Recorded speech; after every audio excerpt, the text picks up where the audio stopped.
So we begin with our lecture, and this is where lecture number 27, and this is where we left out last lecture. We were talking about the Hull-Storm diagram. The important part of this diagram I told you, but just for a recap, this velocity, the critical erosion velocity, there were materials which are on the surface, and these materials are lifted and transported. Materials are lifted and transported by the moving water, by the moving fluid. Here it's water. So it's the curve shows this variation, which means that you require very high velocities to remove, erode and transport finer materials, and also materials which are coarser. And this is the critical settling velocity, and this settling velocity increases, and you can see the settling velocity is very small for finer materials, but it's fairly high. The settling occurs at fairly high velocities for the coarser materials. The depression of the minimum value of the critical erosion velocity occurs in the zone where it is sand. It is not exactly here, it should be here, but anyway, it's a sand which are very easily eroded and transported, and finer materials like K-stone and siltstones are not so easily eroded, and so are the boulders, the pebbles and the cobbles. They require increasingly higher velocities. And this is the zone where it's transported in solution, in suspension. Once we have done this, it's important to tell you a few things about the water or the fluids which move. An important aspect of this is, the fluid dynamics, essentially involving laminar and turbulent flows. It is given by this equation called the Reynolds number. You all know it possibly, Reynolds number. This is a dimensionless property and is normally called Re, this Reynolds number, and this Re is normally equal to h into velocity into rho divided by mu. This is the value that is, this is the equation that works, where h is called the channel width,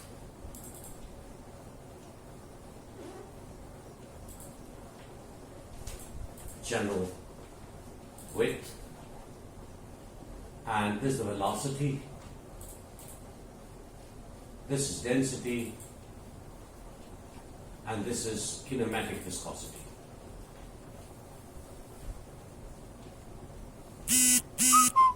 This is kinematic viscosity. So there we are, this is the Reynolds number. So if you have a Reynolds number which is greater than 2000, then that Reynolds number, that flow movement becomes very turbulent. Whereas if you have Reynolds number lower than 2000, and then you have a more laminar flow. So you could have, it depends on this. As you can see, it directly depends on the velocity as well as the density. If we take it for the fluid, then the Reynolds number will increase with increasing velocity. That's very important. So the faster the velocity the materials move, the greater is the turbulence in the system, and then you generate what is important called eddies. So you create eddies within the water that is taking away the sediments. Given this, I will try to tell you how the velocity changes on the river, in the river system.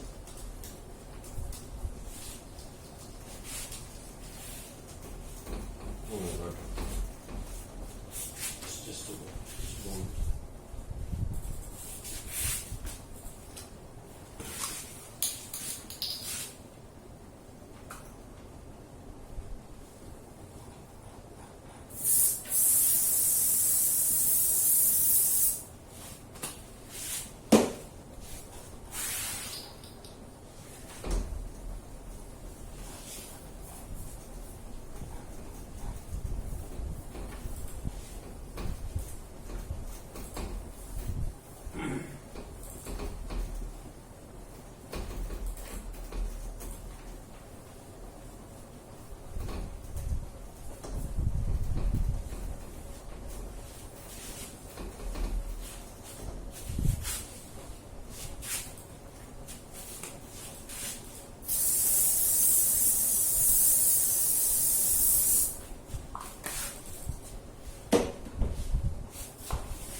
Now what happens when you have a river, when you go through the hills, when the river is at high altitudes, normally they have a very reasonably straight path because it's controlled by the geometry of the valleys. So they have a relatively straight trajectory. But when the river flows into a plain, then of course it loses a lot of velocity. Remember, it's directly proportional to the Reynolds number. So the Reynolds number value becomes lower. In the mountain ranges, they have a higher gradient also, and they have higher velocities. So it's more turbulent in the hill regions, where it's more laminar as the river systems move through the flat plains and into the deltas, unless there is a tremendous amount of other things that disturb it. But this is the overall general pattern of the river. Now what happens when you come to the plains? The rivers normally move like this. Okay, they obviously move like this.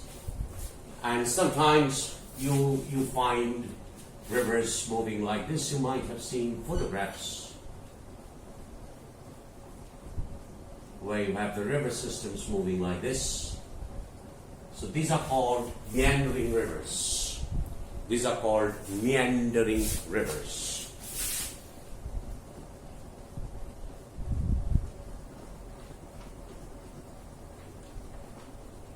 Meandering rivers, mostly you get it where the slope is very, very gentle, very gentle.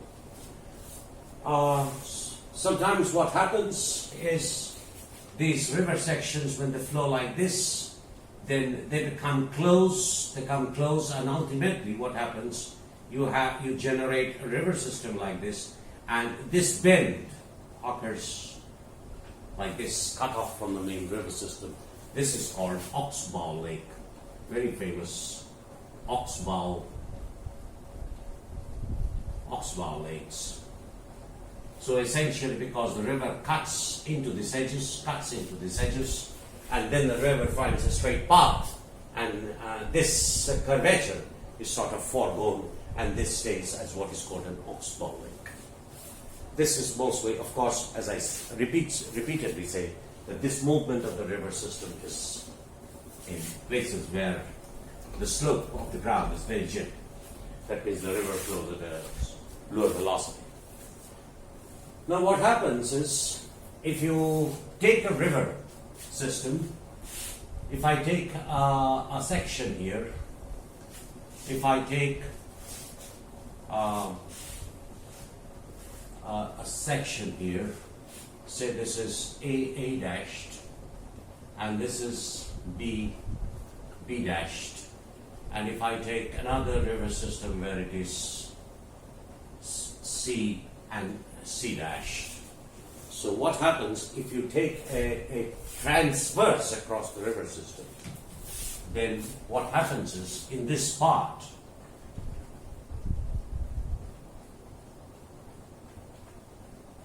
this is how the velocity changes. This is A, and this is A prime. For A prime, this is how the river's velocities change. That means on the outer arc where it is moving like this, and you have the inner arc where it is moving like this. In the outer arc, it will conserve the momentum. So what happens? The river moves with a faster velocity at these parts, and these parts are where they move with the slower velocities. So what happens in these parts?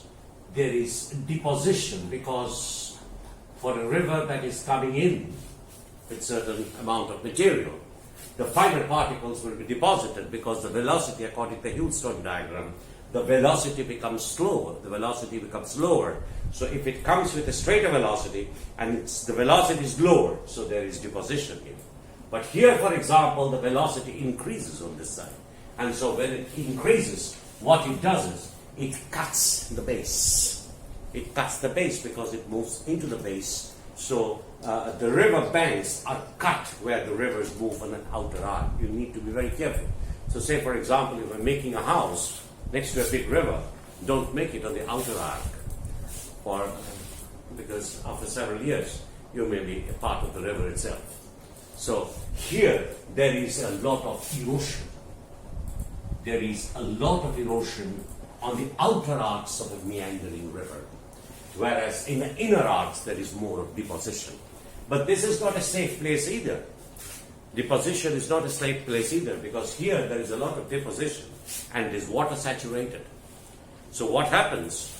Then you find many of these places in certain areas where you can find quicksand, where you can just simply sink into it. So these are all dangerous places. So if you're trying to cross a river, I would always prefer not to cross it on a bend, but I will always try to cross on a flat. Why flat? Because, say for example, at BB dash, the river system will have this velocity.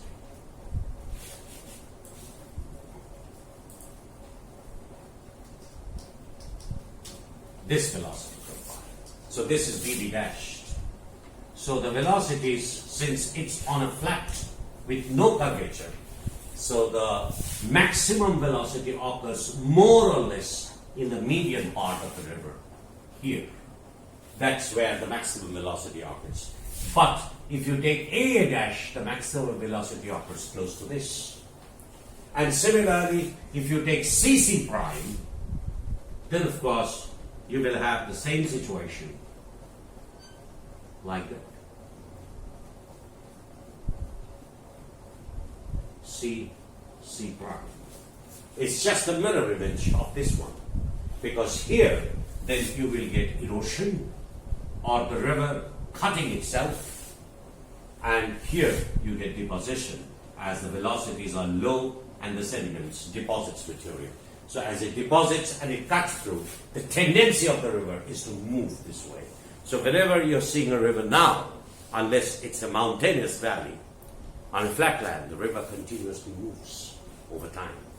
So it's never static at one position, because you have depositional material, that erosion, as it cuts into, it undercuts the river banks. So the upper part of the river becomes very unstable, and after some time they will collapse. So many of these things happen. You can see on the TV channels during the monsoon season, they show the photographs of houses slowly falling off in the outer arcs. That is because as the river flows, it cuts the base, it cuts below the surface, and the material above it simply becomes very weak, and it simply collapses.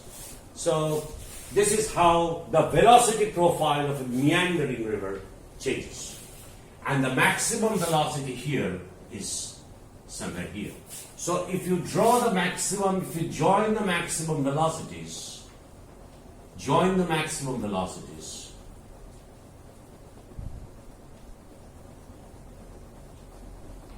it is like this. So that means the maximum velocity occurs not parallel to the river banks, but someplace the maximum velocity is closer to the outer arc of a meandering river, always. So you better be very careful when you're crossing rivers. So it's, and obviously these spots where it undercuts, they are quite deep, because it also cuts its channel, because it removes material from it and transports it away. At the same time, the waves cut into the river systems. So there is complete fall. So the river always is in transition. Always is in transition. All great rivers, including the Ganges, the Mississippi, the Missouri, all rivers, they are never static. They are always moving, depending upon how does the ground respond, how the slope changes, and especially the dynamics of the river system. So these are transverse sections on which you see the velocity profile, but you can see it on the other section parallel to the surface. Parallel to the surface, transverse section. So normally what happens so here, for example, the velocity profile is something like this. The velocity profile is something like this.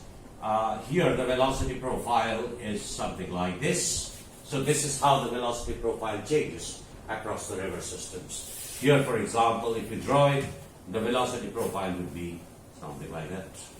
So this is how the velocity profile changes across a river. and this causes the river to transit in space and time. If you take the depth section, so say for example, this is the bed over which the river is flowing, and this is the top of the river, and this is the top of the river. Then the velocity profile, if you draw, this is the height, h, channel height. So if you draw the velocity profile, the profile is something like this. This maximum velocity, Vmax, maximum velocity, normally occurs at 2 by 3h from the base. 2 by 3h from the base. So the velocity increases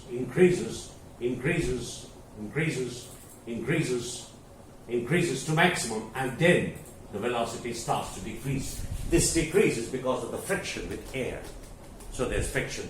And here you can see the velocity slowly increasing. Normally, this plane, it is drawn like this, but it is never like this. This is called the no-slip plane. Ideally, theoretically, the velocity here should be equal to 0. But that normally does not happen. You have small velocities because of eddies, irregularities, etc. You have the velocity starting a little bit away and then increasing continuously and then decreasing. And this transition from increasing to decreasing as you move up the river system is approximately occurs at 2/3 by h. But this I have shown is for a laminar flow. If you take a turbulent flow, then also a similar situation happens. So a similar situation happens. What happens here, of course, is this is what the eddies and the turbulences generate. These are the turbulent flow patterns of the river systems. So this is what is called turbulent flow. Turbulent flow, Reynolds number greater than 2000, and this is laminar flow. And here the Reynolds number is less than 2000. So this is how the generally a meander velocity profile is in a meandering section is if you take the height and laterally, these are the velocity profiles. Now, when you come to this, then you have a question, how is material transported in the river systems? How is material essentially transported in river systems? And this I will just draw a small sketch to tell you how they occur. There are essentially three ways in which a river carries its load. Three ways in which river carries its load. And here, for example, if you have a river system, and this is the bed on which the river is flowing,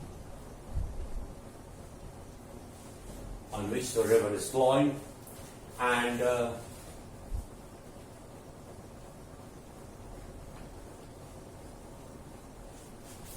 so I will let me first draw it.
This is called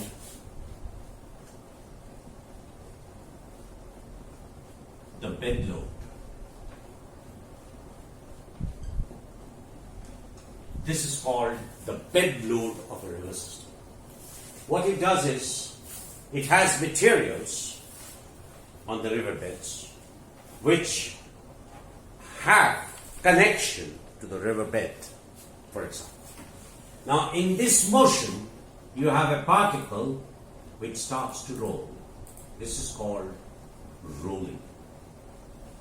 So what happens? You have these materials which are obviously too heavy to carry for the river, as shown in this diagram. So this material starts to roll. And when it rolls, there is continuous abrasion. So once you have abrasion, then the grain size increases. The grain size decreases because of the continuous abrasion of the surface. And yesterday I told you to read for yourself the sphericity and the roundness.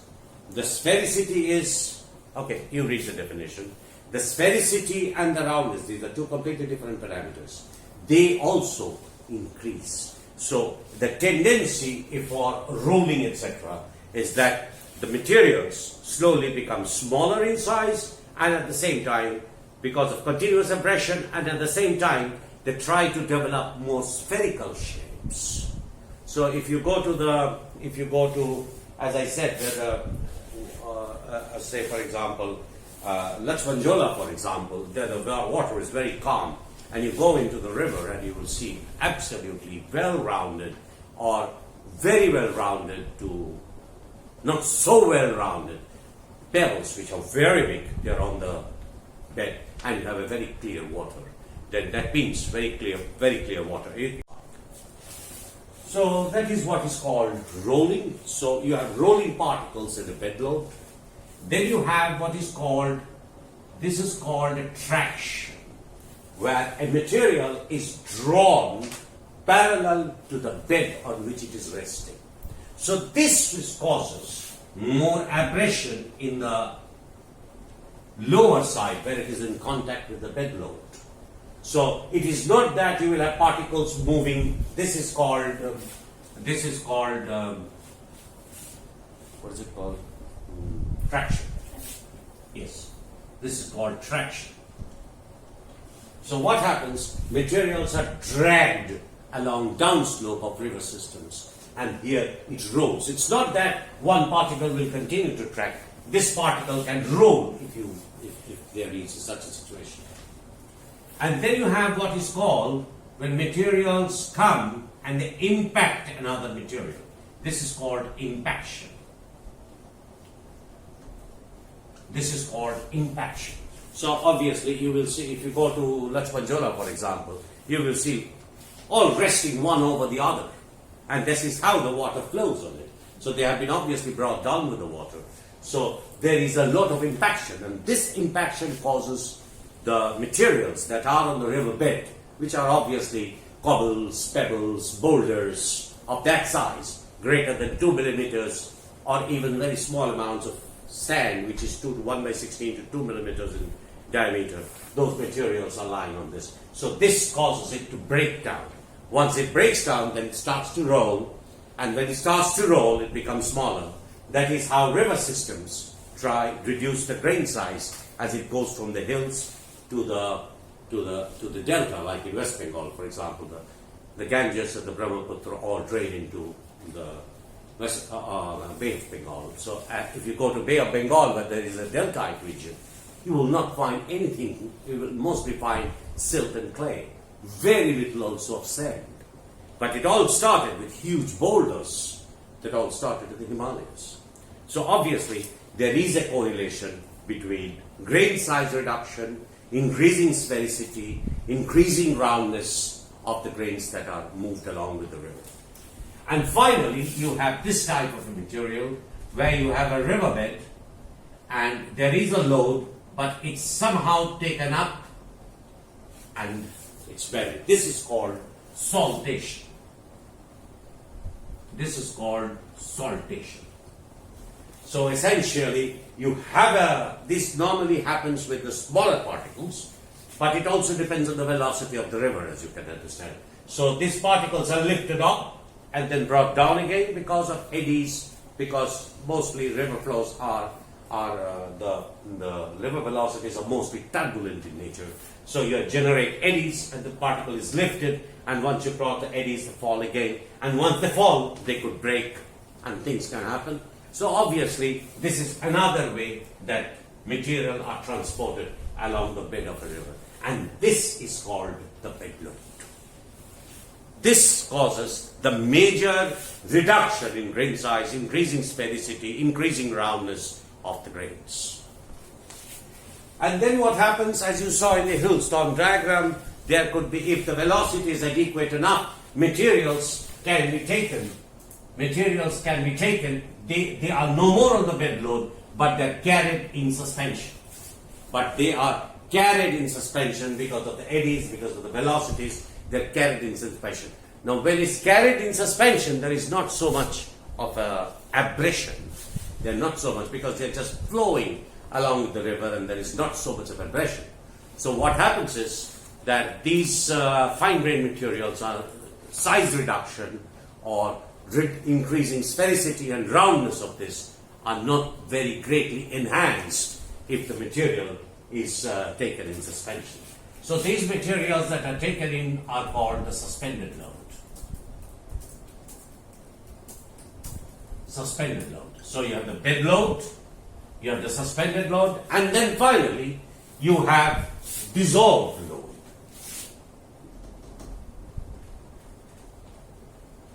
You have dissolved load. What are these? These are these ions which are carried in solution within the river water, like potassium, sodium. There are other things, calcium, sodium plus calcium, and other materials, even iron, ferric iron. These are the materials that are those materials that are dissolved in solutions in water. So you have three ways in which materials are carried downstream. One is called the bed load, one is called the suspended load, and one is called the solution load or the dissolved load. So these are the three ways in which materials are carried in river systems. So at this point of time, I think while we go more into the plastic sediments or sediments of this type, I think what I will do is I will present to you beforehand a full classification of the sedimentary rocks. And I should have done it earlier, but anyway, I think it's time that we do it now. I will tell you how sedimentary rocks are classified.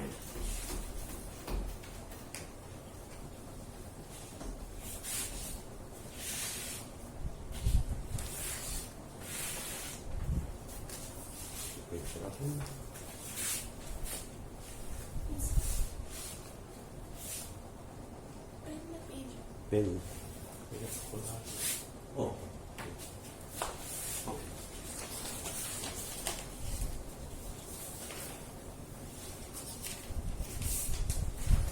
I'll take some time.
Okay, so this is the classification of sedimentary rocks.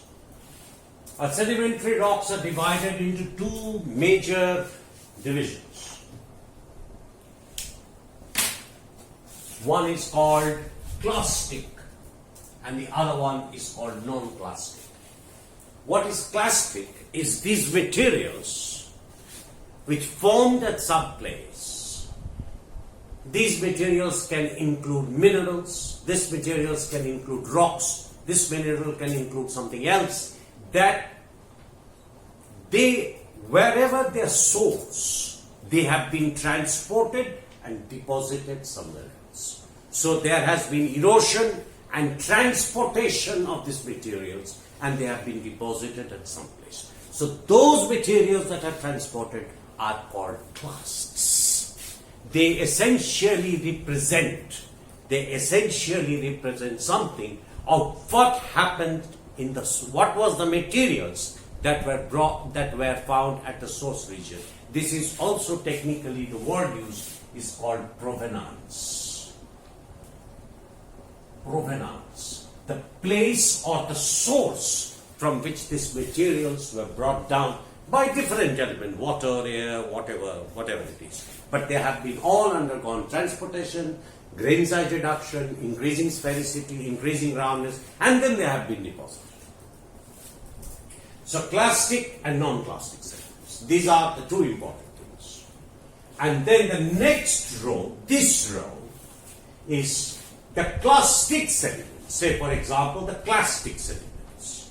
The clastic sediments can be called volcanoclastic and volcaniclastic is one. I will explain it to you. Then you have terrigenous. Terrigenous means derived from continental areas. Terrigenous clastics and carbonates. These are the three important components of clastic sedimentary rocks. Volcaniclastic, terrigenous clastics and carbonates. And then you have the non-clastic rock, which means that they have not been transported or deposited from some area, so they have been formed at the place where it formed. So these are called non-clastic. Carbonates can also form as non-clastic, but others, say for example coal, ironstone, phosphate, siliceous rocks, whatever, they are formed in situ, so they are allochthonous in a way. The term is called allochthonous. Allochthonous. Allochthonous means in situ, they did not move from the place where they formed. And this is called autochthonous. Oh. Sorry. Just the opposite.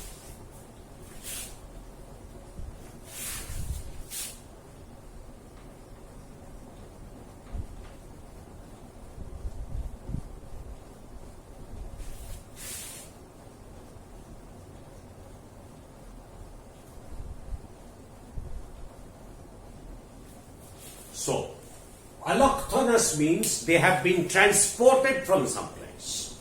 Autochthonous means they are formed at a particular place. So that is it. So non-clastic rocks include evaporites.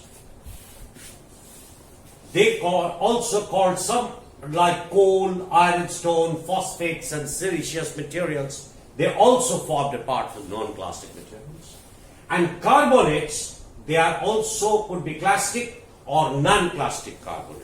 Say for example, if you go to the Digha beach, say for example, there you will see a lot of broken pieces of fossils. You can see shells, broken shells, all over the place, strewn all over the place. Now they were not there, they did not form there. They were formed deep into the sea, or they were formed somewhere else, and they have been transported by the waves onto the beach. So those are, say for example, could contribute to, say for example, the carbonates. Those are non-clastic carbonates. Or say for example, these are, so all those fossils, broken pieces, are essentially allochthonous because they have been transported. But sometimes calcium carbonate can also deposit in situ. Say, for example, I don't know whether you have heard the name of stalactites and stalagmite deposits. These are calcium carbonate inorganically precipitated from solutions. These are autochthonous. So calcium carbonate deposit does not only mean that there is clastic or non-clastic, they could be both.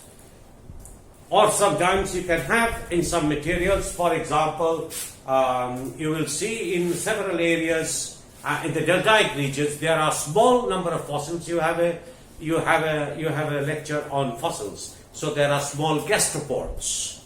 You know, they cling on to surfaces and they grow there. And sometimes the gastropod just cluster in there. When they die, they just simply fall off and they are not transported from great distances.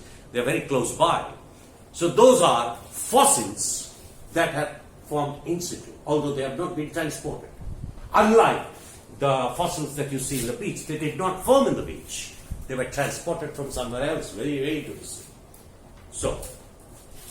So these are the clastic sediments, non-clastic sediments. Then there are 5 varieties. One is called volcaniclastic. Now this is important. Volcanoes, you know, volcanic rocks are associated with igneous rocks. Now you must be wondering, what is this volcaniclastic and what is tuffs and ignimbrites? Now what happens when you have a volcanic eruption, for example, these materials, the blown up material, very fine grained material, could be glass, or could be very fine ash that are thrown up from the volcanoes and then they are deposited on the ground. Now, since the mode of transportation is moving through the air, that is why they are clubbed along with sedimentary rocks. And they are clastics because they have been transported. They have been transported from the volcanic vents down to somewhere else, and they can be transported to thousands of miles. Say, for example, there was a famous volcanic eruption in Krakatoa, which almost blackened the whole atmosphere. And those sediments and those volcanic fly ash, which was very fine, had spread on the atmosphere and stayed in the atmosphere for some distances greater than 5,000, 6,000 kilometers. Krakatoan materials that are fine and straight into the atmosphere. So those are called tuffs. These are very fine materials. In extreme cases, when this volcanic eruption occurs, they don't occur only in prime material, big bombs, big materials are just thrown out into the air and they plummet through the air onto the ground. Those are called bombs, B-O-M-B-S.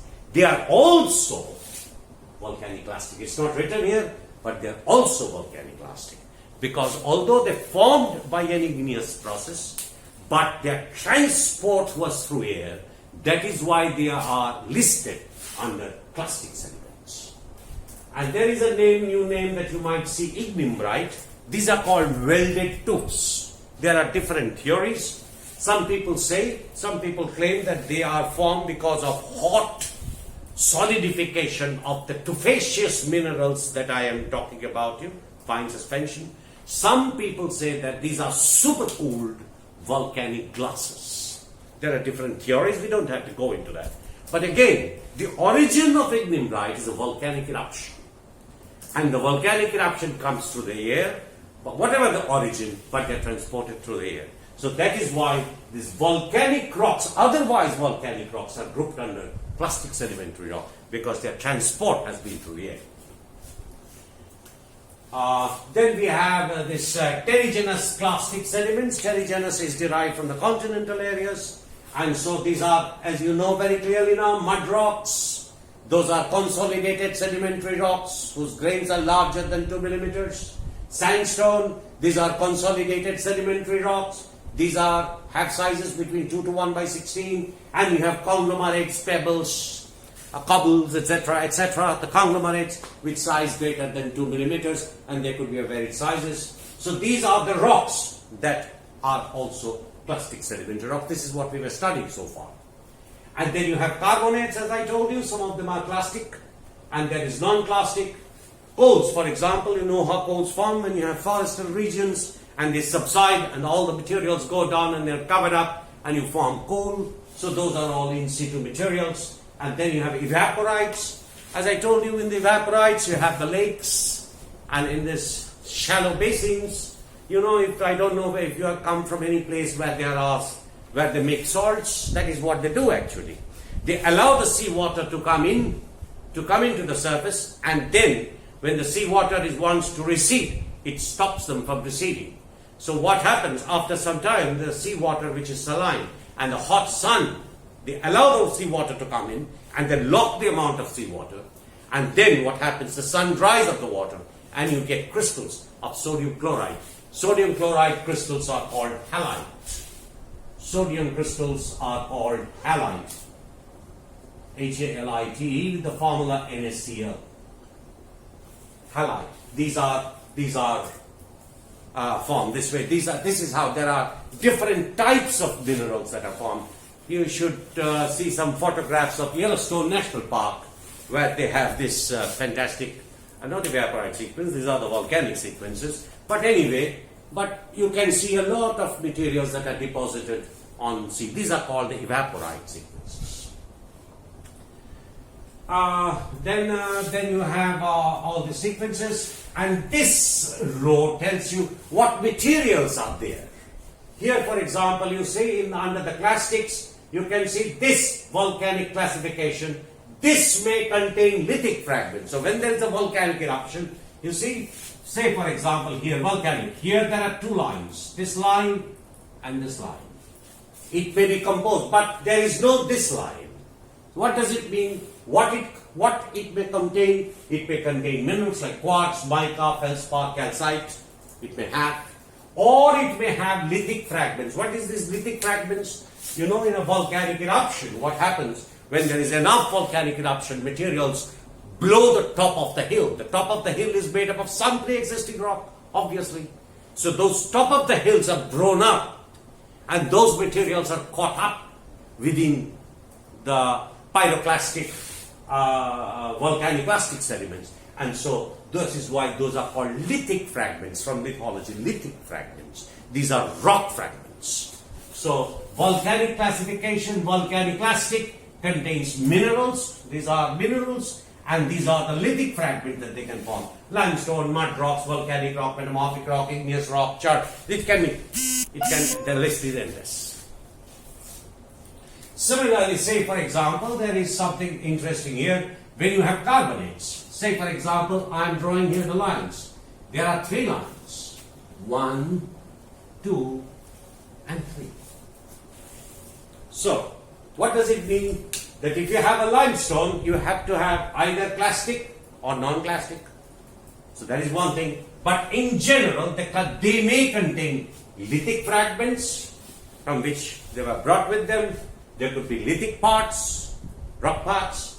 There could be biogenic materials like shells. I told you in the coastal barriers. There could be plant debris, roots, etc., which is decomposed. Then algae, bacteria, and sometimes bones of dead animals, etc. So there could be anything. And then here, for example, you see the third line, and this includes some chemical precipitates. So calcium carbonates, this one chloride I gave you an example was halite. Calcium carbonate is called calcite. CaCO3 is the formula of calcite. CaCO3. So, or you can have another mineral which is called MgCO3, which is, or you can have CaMgCO3 whole twice. So this is calcium, magnesium carbonate. This is called dolomite. This is called dolomite, and this is called calcite. So these are dolomite and calcite are the most dominant elements within this profile. Then there are sulfate, silica. Now the silica is an interesting point here. Some of the, most of the living organisms, they have shales of calcium carbonate. This is well known. In our body you have calcium carbonate and calcium phosphates, the bones. But there are some There are some organisms that are composed of silica, amorphous silica. Say, for example, one is called a radiolaria.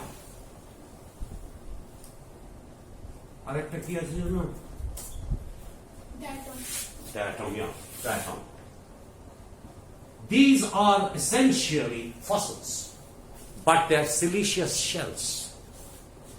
They are entirely, almost entirely composed. The shells are composed entirely of cells. So when they die, they deposit on the ocean basins, and they form what is called ooze. This is the name given to them. These are called ooze. These are deep sea sediments. And so you can see here that you can also form these types of sediments. See, these are non-plastic. These are not transported from somewhere. They are deposited where they are formed. Just because they die, they drop down and form large deposits. And so this is all over what I said was, this is more or less the classification of sedimentary rocks, which you have to know. 2 principal varieties, 5 subclasses, with the carbonates can be both.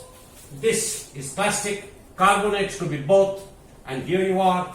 And these contain these materials.